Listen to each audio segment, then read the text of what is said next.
நேற்றுக்கு ஒரு பேய் படம் பார்க்க நைட் ஷோ போயிருந்தேன். அப்போவே சொன்னானுங்க பசங்க, அந்த படத்தை போய் அதுவும் நைட்டில் தனியாக வேணாம்டான்னு கேட்கலையே போயிட்டேன். ஷோ முடிஞ்சப்போ நைட்டு 12:45 இருக்கும். செம திகிலான பேய் படம். அரண்டு இருண்டடிச்சு போய் தேட்டரை விட்டு உடம்பெல்லாம் வேர்த்து விறுவிறுத்து வெளியே வந்து நின்னேன். படம் முடிஞ்சு வீட்டுக்கு கூட்டிகிட்டு போகிறேன்னு சொன்ன ஆட்டோவை காணோம். ஆட்டோ டிரைவருக்கு ஃபோன் பண்ணால், சார் டயர் பஞ்சர் ஒட்டிகிட்டு இருக்கேன், லேட்டாகும், நீங்கள் வேறு ஒரு ஆட்டோவில் வீட்டுக்கு போயிடுங்கன்ட்டான்.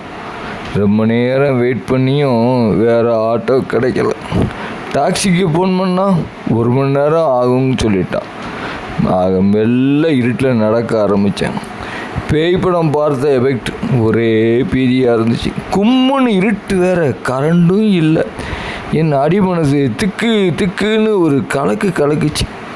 திடீர்னு அந்த இருட்டில் லைட்டே போடாமல் ஒரு பஸ் வந்துச்சு.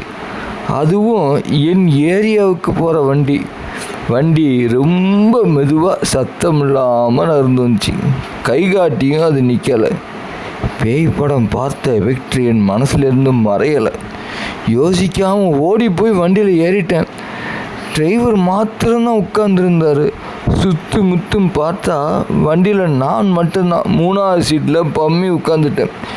என்ஜின் சத்தம் கேட்கல, கண்டக்டர் பேசஞ்சர்ஸ் யாரும் இல்லை. ஆனால் வண்டி மெதுவாக நடந்துகிட்டு இருக்கு. என் ஹார்ட்டு படக்குன்னு அடிச்சிட்டு இருக்கு.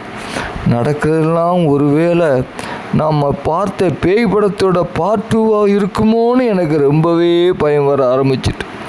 என்னுடைய குலதெய்வம், ஊர் தெய்வம், உலக தெய்வம், அத்தனை தெய்வத்தையும் ஒரு நிமிஷம் நினச்சி நான் மட்டும் இன்னைக்கு ராத்திரி முழுசாக வீடு போய் சேர்ந்துட்டா கால்நடையாக கோயிலுக்கு வந்து மொட்டை அடிக்கிறேன்னு நாகூர், வேளாங்கண்ணி, திருப்பதி எல்லாத்துக்கும் வேண்டிகிட்டே இருக்கிறப்போ திடீர்னு இன்ஜின் போயிலேருந்து ஒரு பெரிய சத்தம். இன்ஜின் ஸ்டார்ட் ஆயிடுச்சு. பஸ்ஸுக்குள்ளே வெளியே ஹெட்லைட் எல்லாமே எரிய ஆரம்பிச்சு.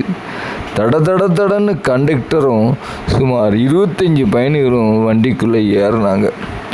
உள்ளே உட்கார்ந்து என்னை பார்த்து கேட்டாங்க, பாருங்க, எரும மாடு வண்டி நின்று போச்சுன்னு இவ்வளோ பேர் பின்னால் இருந்து உயிரை கொடுத்து தள்ளிட்டு வரோம், நீ ராஜா மாதிரி ஏறி உட்காந்துட்டு இருக்கியே, அறிவு இருக்கா உனக்கு?